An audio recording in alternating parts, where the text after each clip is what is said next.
হরে কৃষ্ণ। আমার ছাদ বাগানের আজ তৃতীয় অধ্যায়। প্রথম অধ্যায়, দ্বিতীয় অধ্যায় আপনারা দেখেছেন।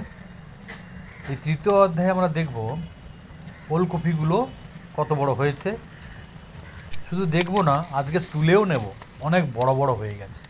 গোবিন্দের কৃপা হয়েছে, তাই হনুমানে এবছর খায়নি। দেখতে পাচ্ছ কত বড় হয়েছে। এইগুলির ওজন প্রায় 450 থেকে 500 গ্রাম। কোনো রাসায়নিক সার ছাড়াই এই গাছগুলো হয়েছে। আমার ছাদে যতগুলি গাছ আছে, পালং গাছ, টমেটো গাছ, বেগুন গাছ, লেবু গাছ, সব গাছই রাসায়নিক সার বাদ দিয়েই কাজ করা হয়েছে। আজকের দিনে ছাদে গাছ লাগানোর একটা প্রবণতা অনেক বেড়ে গেছে। তাদের খুবই ভালো, এক মনেরও সুখ, আর দুই পেটেরও সুখ। যাই হোক, যারা ভিডিওটা দেখছেন, দেখতে দেখতে ভুলে যাবেন না লাইক, শেয়ার, কমেন্ট করতে।